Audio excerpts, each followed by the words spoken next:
Habacuc 3:17. Explicado.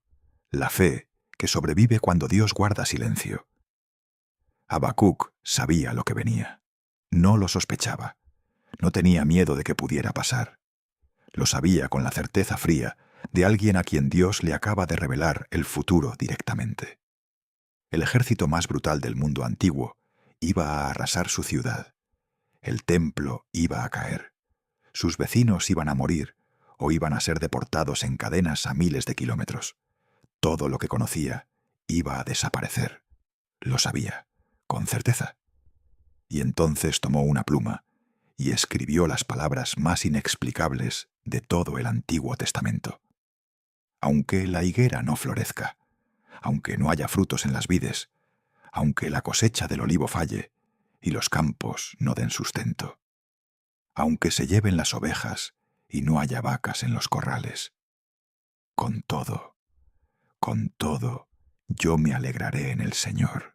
Ane un hombre que sabe que está mirando el fin de su mundo, que no hay ninguna posibilidad de que las cosas salgan bien, que el desastre no es una hipótesis, sino una fecha en el calendario, y elige esto. ¿Cómo? Eso es exactamente lo que vas a entender hoy, y no de manera superficial, no de la forma en que ese versículo suele explicarse en una devocional de 2 minutos o en una cita sobre un fondo de pantalla con montañas. Lo que vas a entender hoy es el mecanismo, el proceso exacto, paso a paso, que llevó a un hombre completamente quebrantado, que había perdido toda ilusión de que Dios actuaría a tiempo, que estaba en colapso físico documentado en el texto, a escribir algo que no debería ser posible escribir desde donde él estaba parado. Porque Habacuc 3:17 no es el versículo de alguien que encontró paz porque las cosas mejoraron. Es el versículo de alguien que encontró algo sin lo cual la paz no puede sostenerse. Y para entenderlo, tienes que hacer el viaje completo. Tienes que entrar al silencio de Dios primero, porque ahí empieza todo. Tienes que ver qué respondió Dios cuando Habacuc por fin habló.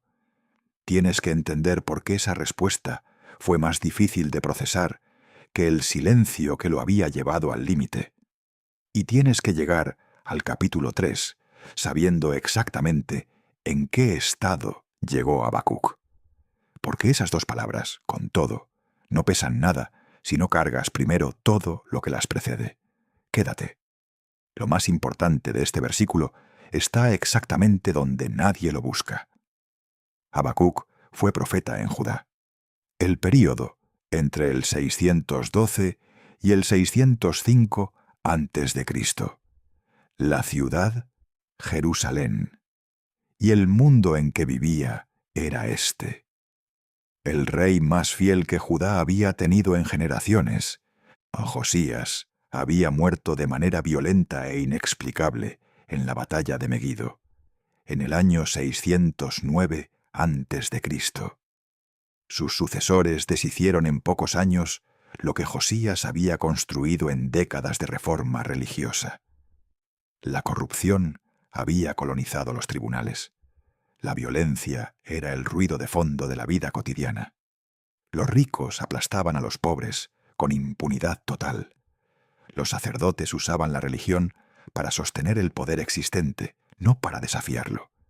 Habacuc lo observaba todo y oraba.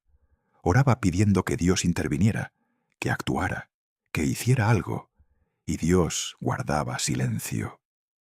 El libro de Habacuc comienza con una sola frase que revela todo el estado del profeta en ese momento. ¿Hasta cuándo clamaré y no oirás? La expresión ¿hasta cuándo?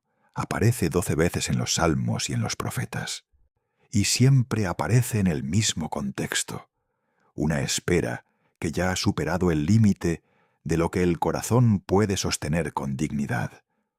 No es la pregunta de alguien que acaba de empezar a orar, es el grito de alguien que ha repetido la misma súplica muchas veces y ha encontrado cada vez el mismo silencio. El Salmo 13 comienza igual. ¿Hasta cuándo, oh Jehová? ¿Me olvidarás para siempre? El Salmo 89 la repite. El Salmo 94 también. La frase no es la señal de un creyente que está perdiendo la fe. Es la señal de un creyente que lleva tanto tiempo en la misma posición que ya no tiene fuerza para el lenguaje decoroso. Eso es todo lo que necesitas saber del contexto por ahora, porque la historia de Habacuc no empieza con una batalla, ni con un milagro, ni con una visión espectacular. Empieza con el silencio. Y ese silencio es donde vive la mayoría de las personas que están viendo este video. Hay una experiencia espiritual que casi nunca se nombra directamente en la Iglesia.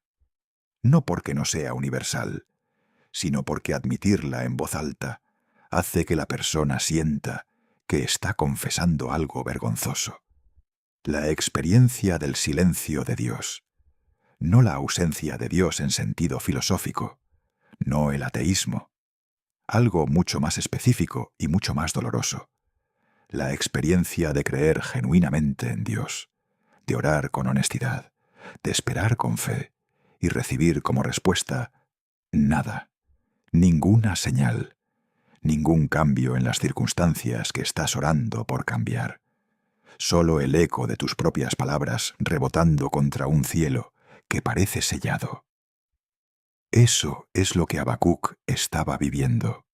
Y lo que hace único a este libro, único entre todos los libros proféticos del Antiguo Testamento, es que Habacuc lo dice en voz alta, sin filtro, sin el lenguaje correcto, con toda la franqueza de alguien que ya no tiene energía para las fórmulas espirituales. ¿Hasta cuándo clamaré y no oirás?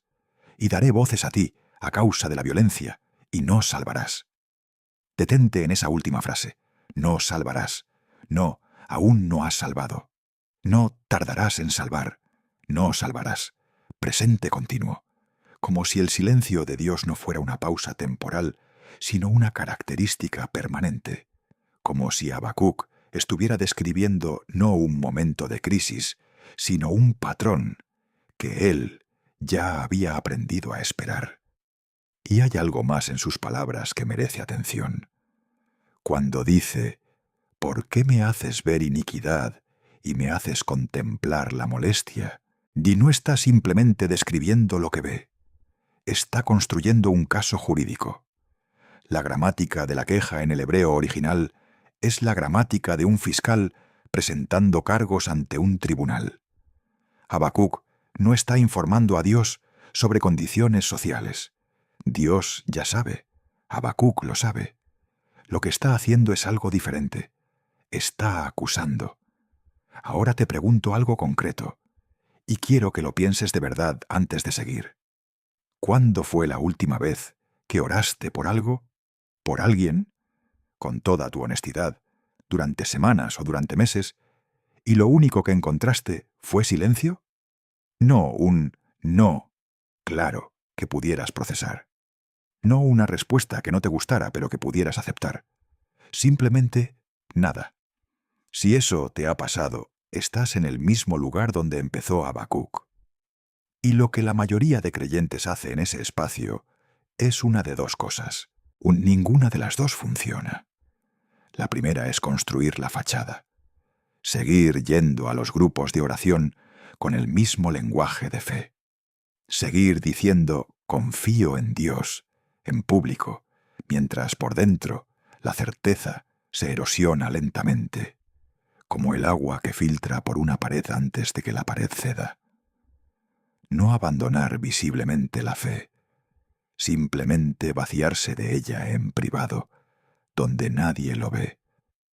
Construir encima del vacío un comportamiento religioso correcto que eventualmente muestra sus grietas, porque ninguna estructura puede sostenerse sobre una fractura que nadie repara. La segunda es irse. Dejar de orar, dejar de ir. Decidir que si Dios existe pero no responde, no vale la pena continuar la conversación. Y este camino tiene su propia narrativa de liberación. Finalmente, soy honesto conmigo mismo. Ya no cargo una fe que no me funciona. Y esa narrativa tiene cierta lógica. Pero hay un problema. La pregunta que llevó a la salida nunca se respondió. Solo se abandonó. Y las preguntas abandonadas no desaparecen. Se convierten en paredes internas de las que la persona no sabe exactamente de dónde vienen. Habacuc no hace ninguna de las dos cosas. Se queda y exige. La diferencia no está en la cantidad de fe que tenía. Está en a dónde llevó sus preguntas. El que construye la fachada lleva sus preguntas hacia adentro. Las entierra. El que se va lleva sus preguntas hacia afuera, alejándose de Dios. Habacuc lleva sus preguntas hacia arriba, directamente a la fuente, sin el lenguaje correcto, sin la cantidad de fe suficiente para hablar con calma, con toda la rabia y el agotamiento de alguien que ha esperado demasiado tiempo. Y aquí hay algo que la cultura religiosa raramente enseña de manera directa. Las preguntas que le llevas a Dios no son señal de fe débil. Son la forma más honesta que tiene la fe de mantenerse viva. Los teólogos medievales tenían un nombre para lo que Habacuc estaba atravesando. Lo llamaban noche oscura del alma.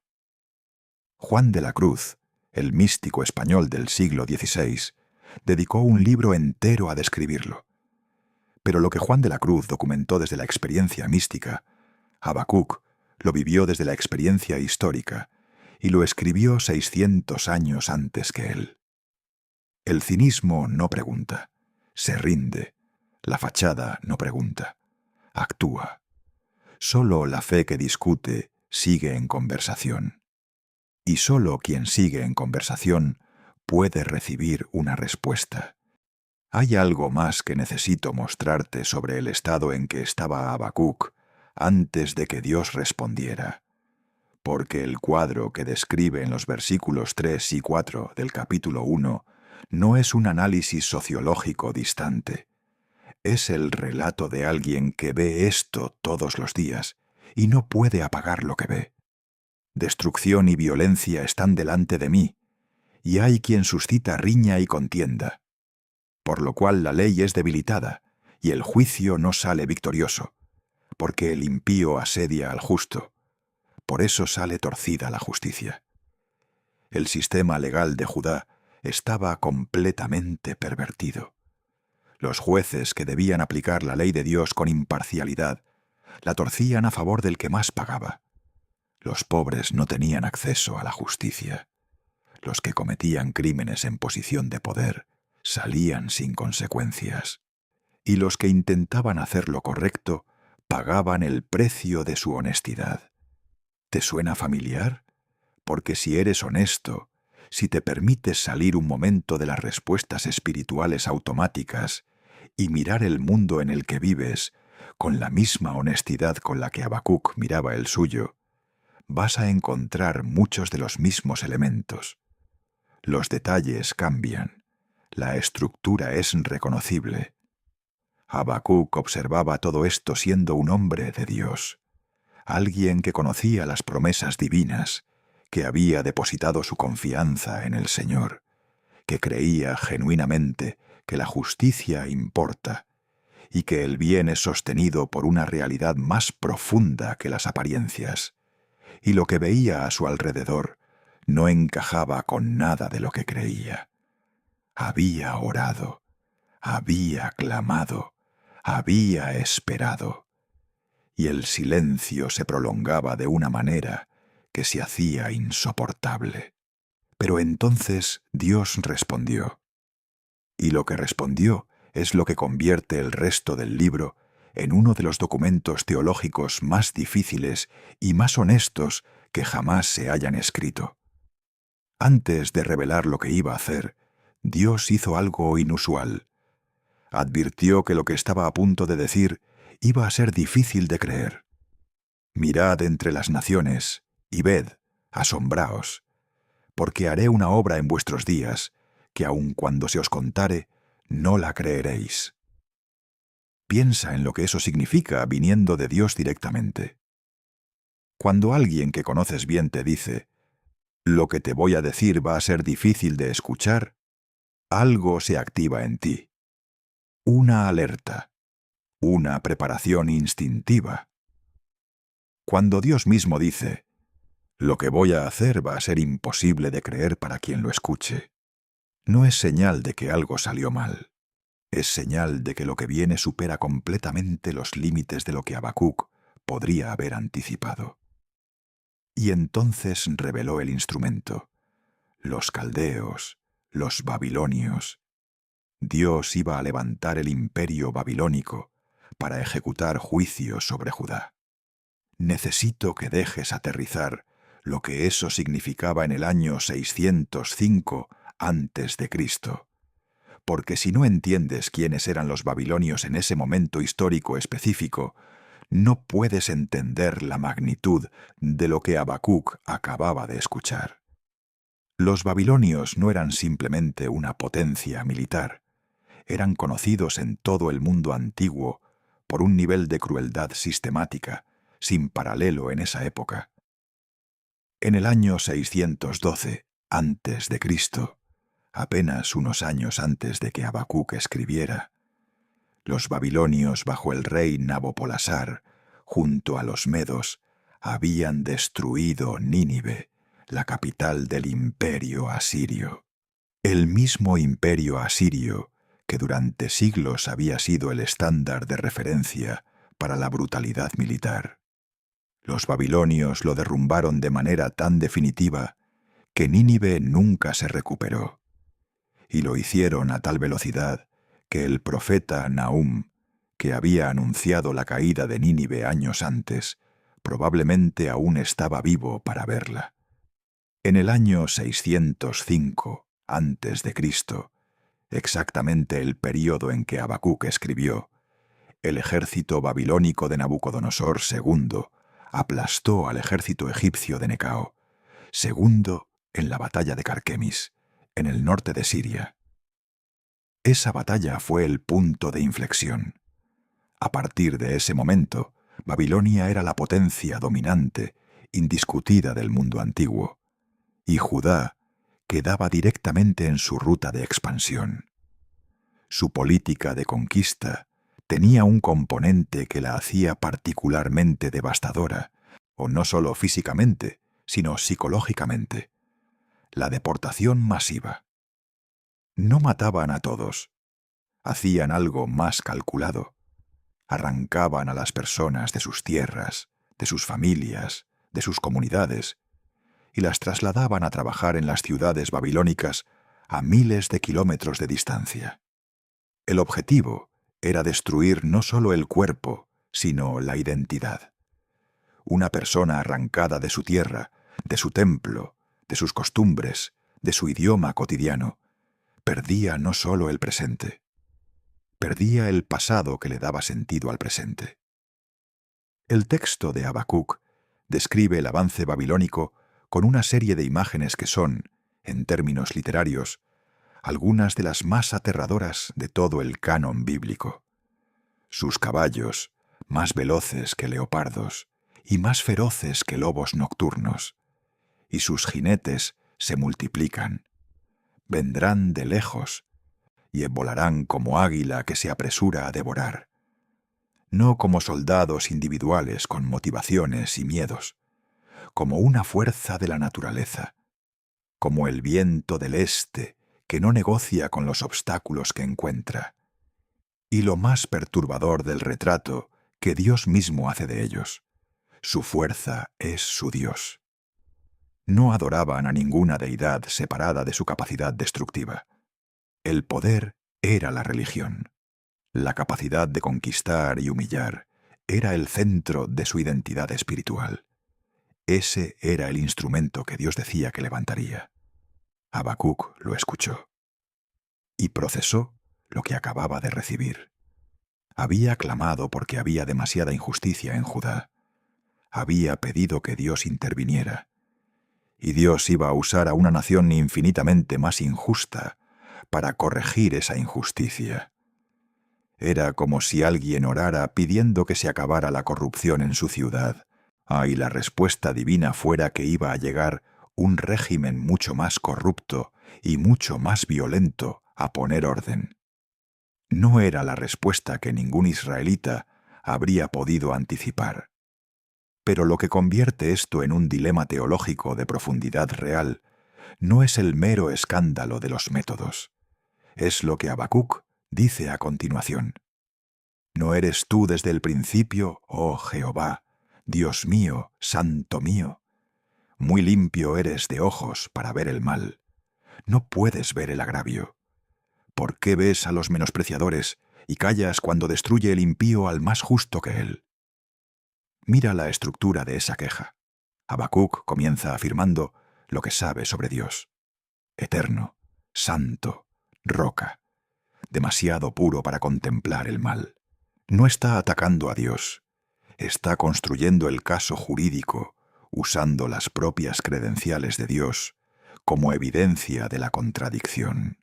Si eres tan santo que tus ojos no pueden contemplar el mal, ¿cómo puedes usar como instrumento de tu justicia a una nación que es moralmente mucho peor que la que estás juzgando? Eso no es una pregunta académica. Es una pregunta que amenaza la coherencia de todo el sistema de creencias. Porque si la santidad de Dios es compatible con el uso de instrumentos radicalmente malvados, ¿qué queda de la santidad? ¿O es que Dios es santo significa simplemente que Dios puede hacer lo que quiera, con los instrumentos que quiera, y llamarlo bueno porque Él lo dice?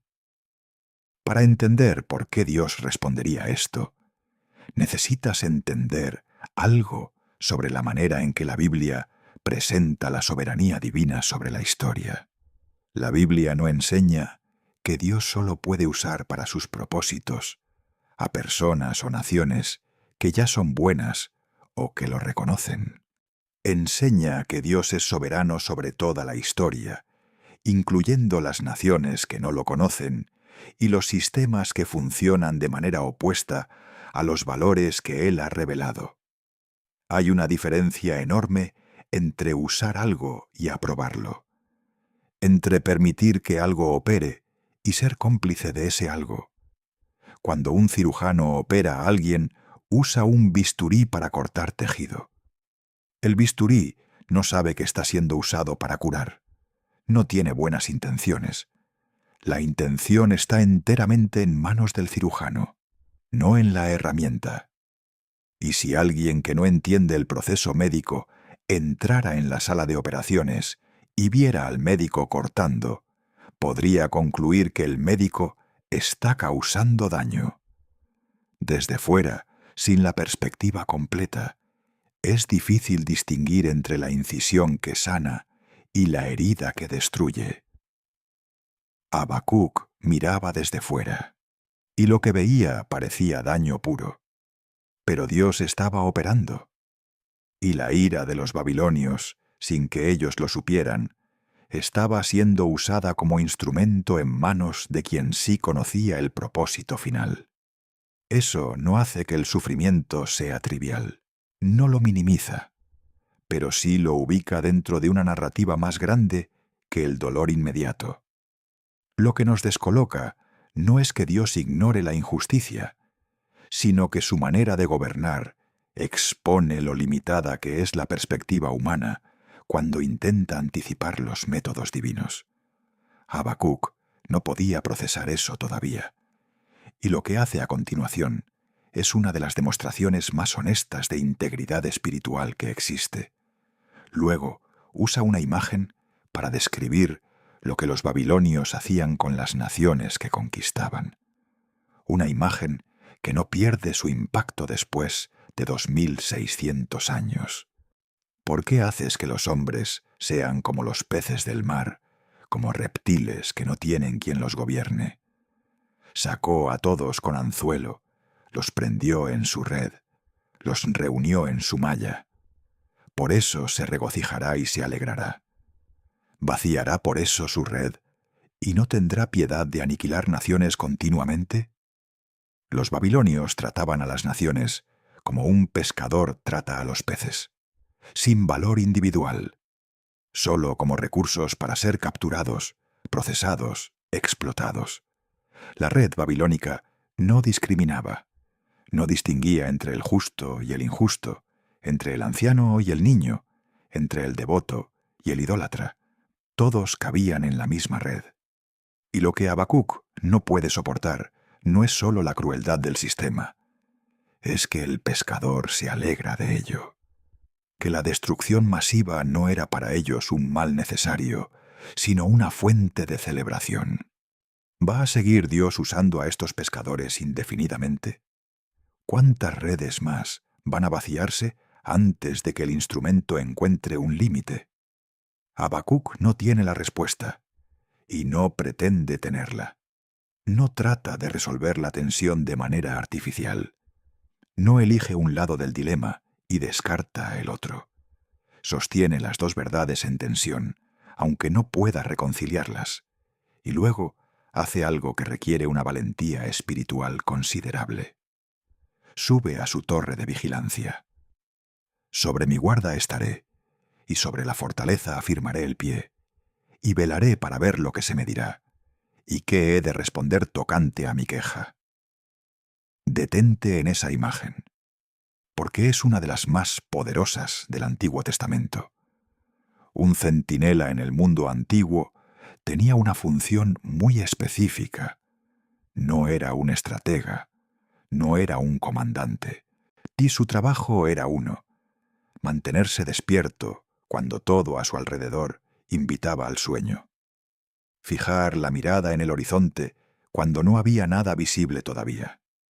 Reconocer lo que se aproximaba antes de que llegara al campamento, cuando todavía había tiempo de responder. No dormía en su puesto. No se distraía con lo que ocurría a sus espaldas. No se paralizaba por el miedo a lo que podría venir. Habacuc ha formulado las preguntas más difíciles que un creyente puede hacer. Ha confrontado a Dios con las contradicciones que su propia teología no puede resolver sin ayuda externa. Y después de formularlas, no se marchó, no abandonó el puesto, tomó posición, fijó los pies sobre la fortaleza y esperó. Hay una diferencia enorme entre la espera ansiosa y la espera del centinela. La espera ansiosa dice: algo va a salir mal. El silencio de Dios es evidencia de que no hay respuesta. Si no actúa en el tiempo que espero, no puede o no quiere. La espera ansiosa consume energía, erosiona la confianza, y mientras espera, ya está construyendo la conclusión de que no va a llegar nada. La espera del centinela es radicalmente diferente. No niega la tensión, no fabrica paz artificial, pero elige una postura deliberada de vigilia activa. El centinela dice: he planteado mis preguntas, he hecho todo lo que está en mi mano, y ahora voy a permanecer en posición de escucha hasta que llegue lo que estoy esperando. La diferencia no está en las circunstancias, está en la orientación del corazón mientras espera. Y nota algo más que casi nadie menciona cuando lee este versículo: velaré para ver lo que se me dirá. ¿Y qué he de responder tocante a mi queja? Habacuc no solo espera la respuesta de Dios, está esperando también para saber qué responder él. Como si supiera que la revelación que viene va a pedirle algo de vuelta, como si entendiera que la conversación con Dios no es de una sola vía. Eso es espiritualmente maduro de una manera que pocas personas alcanzan. Quien solo espera para recibir, eventualmente, se cansa de esperar. Quien espera para responder, sabe que la conversación no ha terminado. Y desde esa torre, Dios habló. Pero lo que le respondió no llegó de la manera que Habacuc esperaba, ni de la manera que ninguno de nosotros esperaría. Dios habló. Y lo primero que hizo fue darle a Habacuc una instrucción sobre la revelación que estaba a punto de recibir. Escribe la visión y declárala en tablas, nota para que corra el que la leyere. Escríbela, hazla permanente, hazla legible, que otros puedan correr cuando la lean. Eso ya dice algo importante. Lo que Dios estaba a punto de revelar no era solo para Habacuc, era para las generaciones futuras que también necesitarían sostenerse en esa verdad cuando sus propias circunstancias los llevaran al mismo precipicio de dudas donde él estaba parado en ese momento. Entre esas generaciones futuras estás tú. El texto fue escrito para ti con la misma intención con la que fue escrito para Habacuc. Y entonces Dios dijo algo sobre el tiempo que tiene el poder de desestabilizar profundamente a cualquiera que realmente lo escuche. Aunque la visión tardará aún por un tiempo, mas se apresura hacia el fin y no mentirá. Aunque tarde, espérala, porque sin duda vendrá, no tardará. La visión tardará. Dios no prometió resolución inmediata. Dijo que la visión tiene su propio tiempo, que hay una demora incorporada en su cumplimiento, pero que esa demora no es incertidumbre. El cumplimiento es absolutamente cierto, solo que todavía no es el momento. Esto confronta directamente la manera en que la cultura moderna ha condicionado nuestro sistema nervioso. El correo llega en segundos, los resultados de búsqueda en milisegundos. La gratificación inmediata se ha convertido en el estándar de referencia para todo. Y llevamos ese condicionamiento a la oración. Si Dios ama, actúa rápido. Si tarda, algo está fallando. Si el problema no se resuelve en el tiempo que yo considero razonable, la promesa no es real. Dios dice exactamente lo contrario. La demora no invalida la promesa. El tiempo entre la revelación y el cumplimiento no es tiempo de abandono. Es el espacio donde se forma el carácter. Es el espacio donde se decide qué clase de fe tienes. La que depende de resultados inmediatos, o la que es capaz de sostener la promesa mientras espera su cumplimiento.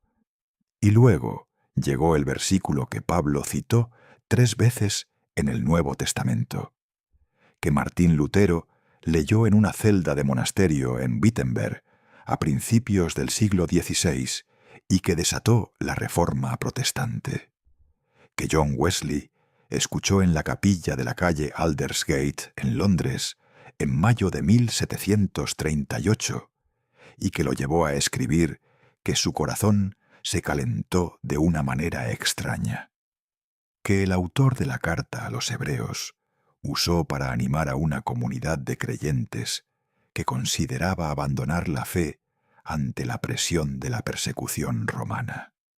He aquí que aquel cuya alma no es recta se enorgullece, mas el justo, por su fe, vivirá.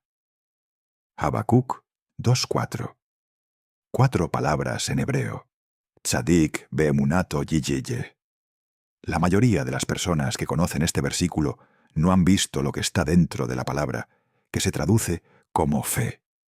Y cuando lo ves, es imposible leer este versículo como lo leías antes. La palabra es emuná. Y emuná no significa lo que la cultura religiosa moderna entiende cuando usa la palabra fe. En nuestra cultura, la fe se ha reducido a un estado emocional. El sentimiento de certeza que tienes cuando estás adorando en un retiro. La paz interior que experimentas cuando las cosas van bien.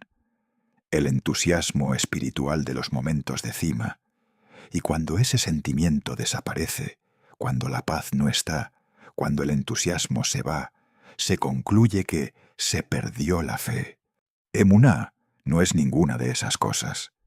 Emuná viene de la raíz hebrea amán, que significa firmeza, estabilidad, constancia. Es la postura sostenida de alguien que permanece orientado en una dirección incluso cuando las condiciones cambian radicalmente. Es la cualidad de algo que no cede cuando se le aplica presión sostenida. La misma raíz produce la palabra amén. Y cuando dices amén, no estás diciendo simplemente así sea en el sentido de un deseo vago. Estás diciendo, esto es sólido, esto es firme, esto es algo sobre lo que puedo apoyar todo mi peso sin que ceda. Emuná es exactamente eso, una vida que se apoya sobre la fidelidad de Dios, como sobre una roca que no cede, aunque el terreno alrededor se sacuda. Un impulso dura poco, aparece, tiene intensidad por un momento y luego se disipa. Muchas personas experimentan la fe como una serie de impulsos, momentos de certeza, seguidos de momentos de duda, picos de entusiasmo espiritual, seguidos de valles de aridez. Y cuando el impulso se va, concluyen que perdieron la fe. Una postura es diferente. Una postura es la orientación fundamental desde la que te mueves, independientemente de cómo te sientas en cada momento. No describe el clima del corazón, describe el ancla del corazón. Puede haber tormenta emocional y aún así existir firmeza espiritual. Eso no es hipocresía, es emuná. ¿Y de dónde nace la emuná? ¿Cómo se produce? No nace de la fuerza de voluntad humana. No se produce por decidir creer más intensamente. No se fabrica mediante el poder de la mente positiva, ni por repetir afirmaciones suficientes veces. La emuná nace de contemplar la fidelidad de Dios. El corazón humano se vuelve estable cuando fija su atención en algo más estable que él mismo. Y nada es más estable que el carácter de Dios. Su fidelidad no varía con las circunstancias. Sus promesas no tienen fecha de vencimiento. Su carácter no cambia según el estado del mundo. Esto tiene implicaciones prácticas que vale la pena nombrar con claridad. La persona que está atravesando el silencio de Dios y busca recuperar emuná no necesita fabricar más entusiasmo emocional. No necesita asistir a más eventos espirituales con la esperanza de que el impulso regrese. Lo que necesita es exposición repetida al carácter de Dios, tal como ha sido revelado y documentado en la Escritura, en la historia, en los testimonios de quienes atravesaron lo mismo antes. Emuná no es el resultado de subir la intensidad emocional, o es el resultado de cambiar el punto de referencia, dejar de mirar las olas y empezar a mirar la estrella. Imagina que estás en un barco en alta mar durante una tormenta, no en la costa, en alta mar, donde el horizonte desaparece detrás de la lluvia y las olas tienen el tamaño de edificios. En ese momento tienes dos opciones para orientarte. La primera es mirar las olas. Las olas están en todos lados, se mueven, cambian de tamaño y forma cada segundo. Si intentas navegar mirando las olas, te mareas, pierdes la orientación, no sabes si vas al norte o al sur, y eventualmente pierdes el rumbo por completo. La segunda es encontrar la estrella del norte. La estrella del norte no se mueve. No importa cuánto se agite el mar. En el momento en que encuentras un claro y la ves, sabes exactamente dónde estás, porque ella no ha cambiado. Solo tú te moviste.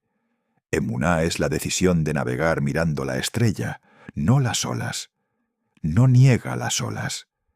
No pretende que el mar está tranquilo cuando está agitado, pero se rehúsa a dejar que el movimiento de las olas sea el punto de referencia. Porque las olas no tienen la información que necesitas. Solo la tienen los puntos fijos. El carácter de Dios, sus promesas, su fidelidad documentada a lo largo de toda la Escritura. Eso es la estrella del norte. Eso es lo que no se mueve cuando todo lo demás se agita. Habacuc subió a su torre con emuná, no con certeza emocional, con determinación de postura, con la decisión de permanecer orientado hacia Dios, aunque el horizonte estuviera vacío. Y desde esa postura llegó al capítulo 3. Pero lo que ocurrió antes de que llegara al versículo 17 es tan importante como el versículo mismo. Porque si llegas al 3:17 sin haber pasado por lo que precede, el versículo suena como motivación. Cuando entiendes lo que precedió, suena como lo que realmente es. Uno de los actos de fe más costosos de toda la Escritura. El capítulo 3 es una oración, un himno. Las instrucciones musicales al inicio están escritas en hebreo, como shigionot. Es una palabra que los eruditos en hebreo bíblico asocian con música de carácter apasionado, irregular, intensamente emocional. El Salmo 7 también tiene esa notación. Los comentaristas la asocian con una pieza musical de ritmo libre que sigue la emoción en lugar de seguir un compás. No es la notación de un himno tranquilo, de adoración matinal. Es la notación de algo que se canta cuando el corazón no cabe dentro del pecho. Antes de llegar al versículo 17, Habacuc recibió una visión del poder y la gloria de Dios, que es, en términos poéticos, una de las descripciones más extraordinarias de toda la escritura hebrea. Dios marchando desde el sur, desde Temán y el monte Parán, su gloria cubriendo los cielos, la tierra llenándose de alabanza ante su presencia, pestilencia marchando delante de él, chispas a sus pies, montañas antiguas derrumbadas, naciones que tiemblan, colinas eternas que se humillan, el sol y la luna deteniéndose en su lugar, el abismo que levanta la voz, los ríos que se parten, no el Dios abstracto de los filósofos, no el motor inmóvil de Aristóteles, el Dios activo que se mueve en la historia con toda la gloria y el peso de su ser. Y el versículo 13 revela el propósito de esa marcha. Saliste para socorrer a tu pueblo y para socorrer a tu ungido. Dios no marchaba para demostrar poder desconectado de relación. Marchaba para salvar, para estar con su pueblo incluso en medio del juicio. La visión del poder absoluto no era una exhibición de fuerza sin destinatario. Era la revelación del Dios que pelea por los suyos incluso cuando sus métodos no se entienden desde la perspectiva humana. Y cuando Habacuc vio todo eso, su cuerpo respondió. Escucha cómo lo describe él mismo. Estas palabras merecen leerse despacio. Oí y se conmovieron mis entrañas. A la voz temblaron mis labios. Putrefacción entró en mis huesos, y debajo de mí se estremecieron mis rodillas. Entrañas conmovidas, labios temblorosos, sensación de putrefacción en los huesos, rodillas sin fuerza. Eso no es metáfora poética para una emoción intensa, pues una descripción clínica de lo que ocurre en el sistema nervioso cuando recibe una carga que supera su capacidad de procesamiento habitual. Los síntomas que Habacuc describe, temblor, debilidad en las extremidades, sensación visceral en el abdomen, son los síntomas documentados de la respuesta de estrés agudo, la activación del sistema nervioso simpático por encima del umbral de regulación. Habacuc estaba en colapso físico, y desde ese estado, no después de recuperarse, no cuando las rodillas dejaron de temblar, no cuando volvió a sentirse normal, escribe las palabras más asombrosas del libro.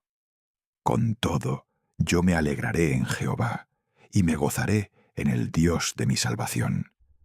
Con todo, necesito que entiendas exactamente lo que significa esa construcción en el hebreo original, porque en la traducción española se pierde algo crucial. La conjunción hebrea que subyace al con todo no es simplemente una concesión adversativa, del tipo a pesar de, sin embargo, no obstante. Eso implicaría resignación. La construcción original es más activa, es más cercana a precisamente en vista de todo lo anterior, precisamente porque tengo plena conciencia de lo que se avecina, precisamente porque estoy parado exactamente donde estoy y sé exactamente lo que viene, Elijo esto. No es resignación, no es optimismo fabricado, no es la sonrisa forzada de quien pretende que el dolor no duele.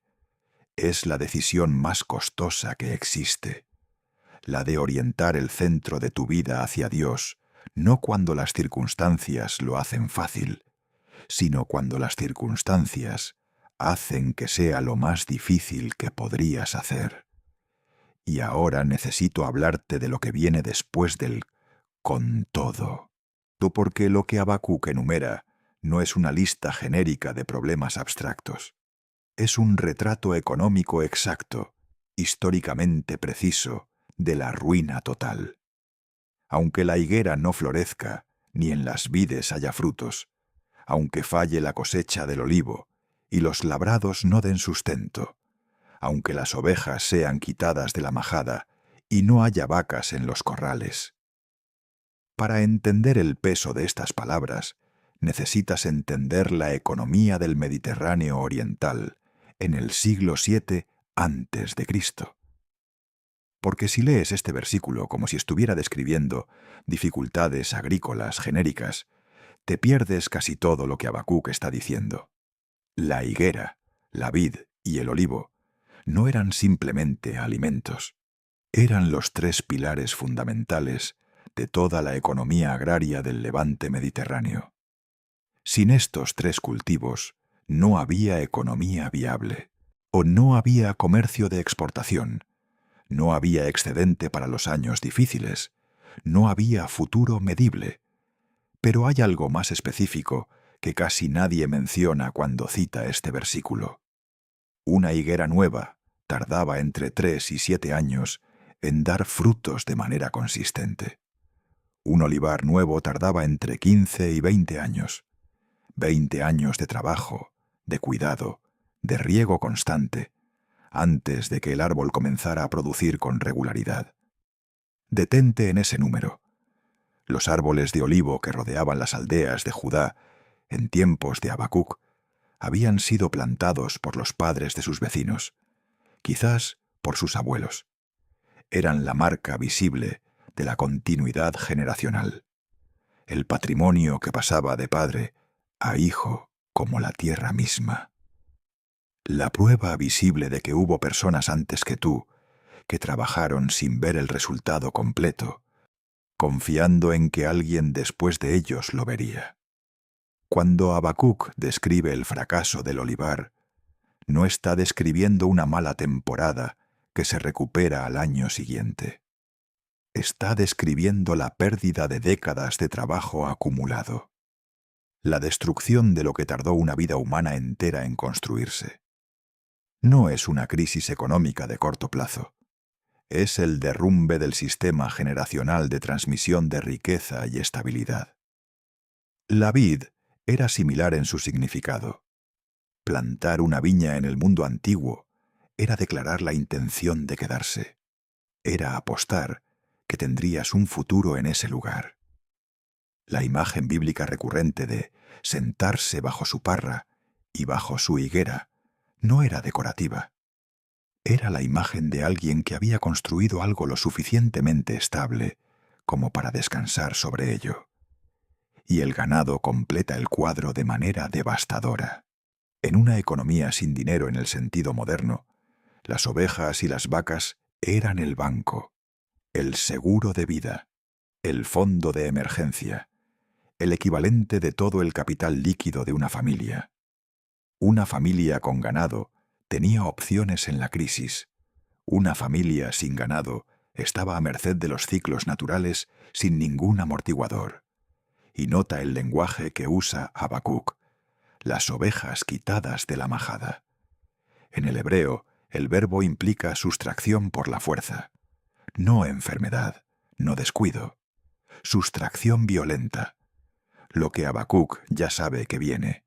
El ejército de Nabucodonosor, que cuando tomaba una ciudad, tomaba también todo lo que había en ella. Habacuc no está construyendo un escenario hipotético abstracto para ilustrar un principio de fe. Está describiendo exactamente lo que va a ocurrir cuando los babilonios entren en Judá. el trabajo de generaciones, destruido en semanas. El patrimonio acumulado de una vida entera, tomado por un ejército que no distingue entre el olivar del justo y el olivar del injusto. Y lo sabe con la certeza de alguien a quien Dios se lo reveló directamente. Y aún así escribe: con todo, yo me alegraré. Ahora necesito hablarte de las dos palabras hebreas que traducimos como me alegraré y Dios de mi salvación. Porque hay algo en ellas que la traducción española no puede transmitir. Y cuando lo ves, la declaración de Habacuc deja de ser admirable y se vuelve completamente desconcertante. La palabra que traducimos como me alegraré en la primera parte del versículo 18 es Gil en hebreo. La raíz original no describe simplemente una emoción de contentamiento o alivio. Agil describe el movimiento circular que hace el cuerpo cuando la alegría lo desborda. Literalmente, la imagen es la de alguien que gira sobre sí mismo. La alegría que no cabe dentro del cuerpo y busca expresión en el movimiento físico. Habacuc, que acababa de describir sus entrañas conmovidas y sus rodillas temblando, usa una palabra que evoca danza. Y la palabra que traducimos como Dios de mi salvación contiene el verbo hebreo yasha, que es la raíz de la que viene el nombre Yeshua, que en español se traduce como Jesús. Y yasha no significa simplemente rescatar de un peligro exterior. La raíz de yasha connota espaciosidad, amplitud. La imagen de alguien que estaba en un espacio estrecho, comprimido por las circunstancias, y fue llevado a un espacio amplio, donde puede moverse con libertad. Habacuc está diciendo algo muy específico. Me giraré de alegría en el Dios que me lleva a espacios amplios, no el Dios que elimina los problemas, el Dios que abre espacio en medio de ellos, no el Dios que aplana el terreno, el Dios que da los pies adecuados para el terreno que hay. Eso ya anuncia lo que viene en el versículo final. Y el versículo final es donde todo aterriza. El versículo 19 tiene dos partes que son el complemento perfecto de la declaración de gozo. Jehová el Señor es mi fortaleza. No, me da fortaleza cuando la necesito. No, me apoya en mi fortaleza. Es mi fortaleza. La fuente de lo que Habacuc necesita para sostenerse en lo que viene no es algo que Habacuc genera desde su propia determinación espiritual. Es Dios mismo. La distinción no es semántica. Es la diferencia entre apoyarse en algo que puedes perder y apoyarse en algo que no puede perderse. La persona que dice, tengo suficiente fe para atravesar esto, está apoyándose en su propia capacidad de producir fe, que depende de su estado emocional, de su salud, de sus circunstancias. La persona que dice, Jehová el Señor es mi fortaleza, está apoyándose en algo cuya solidez no depende del estado en que el creyente se encuentre. Y luego la imagen final, el cual hace mis pies como de ciervas y en mis alturas me hace andar. Una cierva puede moverse por terreno de montaña, con una agilidad que desafía lo que el tamaño del animal haría esperar. Sus pezuñas bífidas funcionan como pinzas que se adaptan a la irregularidad del terreno. Puede escalar pendientes que para cualquier otro animal serían imposibles. No porque el terreno sea fácil, sino porque tiene exactamente los pies adecuados para ese terreno específico. Y aquí está la diferencia que separa este versículo de cualquier promesa de prosperidad. Dios no prometió aplanar el terreno, prometió dar los pies adecuados para el terreno que venía. Eso no es lo mismo, es profundamente diferente. Y entender cuál de las dos promesas es la real cambia completamente la manera en que te relacionas con las dificultades de tu vida. No esperas que Dios elimine los obstáculos. confías en que te dará lo que necesitas para atravesarlos. Hay algo más que merece ser dicho sobre la manera en que este texto fue usado históricamente, porque dice algo sobre su poder real en condiciones reales. En el año 586 a.C., exactamente lo que Habacuc había descrito ocurrió. Nabucodonosor II de Babilonia destruyó Jerusalén. El templo, o que era el centro de la vida religiosa, cultural e identitaria de Israel, fue quemado hasta los cimientos. La élite intelectual y religiosa de Judá fue deportada a Babilonia. Las higueras, los olivares, los rebaños. Exactamente lo que Habacuc enumeró en el versículo 17 fue tomado o destruido. Y el pueblo llevó este texto con ellos al exilio. Los eruditos bíblicos que estudian la liturgia judía del período intertestamental documentan que el capítulo 3 de Habacuc era conocido y usado en la adoración de las comunidades exiliadas. El texto no fue archivado como una curiosidad histórica. Fue adoptado como himno de supervivencia. Las instrucciones musicales al inicio y al final del capítulo 3 confirman que siempre estuvo destinado a ser cantado, no solo leído. Piensa en lo que eso significa.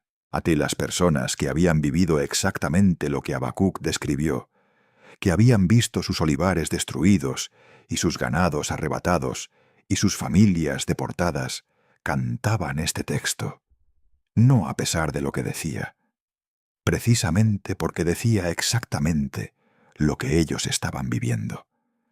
La fe que sobrevive cuando Dios guarda silencio no es la fe que desaparece cuando las higueras no florecen. Es la que puede cantar con shigionot, con música apasionada y desgarrada, incluso desde el exilio. Antes de que cierres este video, quiero que te hagas la misma pregunta que el libro de Habacuc deja resonando. ¿En qué punto de este viaje estás tú ahora mismo? ¿Estás todavía en el silencio del capítulo 1? Esperando una respuesta que tarda demasiado, y con el ¿hasta cuándo? Cargado en el pecho, pero sin atreverte a decirlo en voz alta, porque no suena suficientemente espiritual. ¿O estás en el capítulo 2, habiendo recibido una respuesta que no era la que esperabas, que parece contradecir lo que crees sobre cómo debería funcionar un Dios justo? ¿O estás en la torre de vigilancia, con los pies fijos, aunque las rodillas tiemblen, esperando sin estar seguro de que llegará algo? Porque si estás en cualquiera de esos lugares, necesitas escuchar esto. El camino al con todo yo me alegraré pasa por él ¿hasta cuándo clamaré y no oirás? No hay atajo. No llega al capítulo 3 quien nunca vivió el capítulo 1. Son el mismo hombre, en el mismo viaje, en el mismo libro. La fe que sobrevive cuando Dios guarda silencio no es la fe que finge que el silencio no duele. No es la fe que construye una fachada de certeza sobre un vacío interior. No es la fe que baja de la torre porque el horizonte sigue vacío. Es la fe que sube a la torre, fija los pies y espera aunque tarde. La fe que puede estar en colapso físico, entrañas conmovidas, rodillas temblando, y aún así elegir la estrella del norte en lugar de las olas. No el clima del corazón, el ancla del corazón. Eso es emuná. Eso es lo que Habacuc escribió. Y eso está disponible para ti. No mañana, no cuando las circunstancias mejoren, no cuando tengas más certeza emocional. Hoy, si este video te ayudó a ver Habacuc 3:17 de una manera que antes no habías visto, suscríbete. Cada semana abrimos la Biblia así, con el idioma original, con el contexto histórico que la mayoría nunca conoce, y con la aplicación que llega a los espacios donde la fe lucha de verdad. Activa la campanita. El próximo video va exactamente donde éste dejó de ir.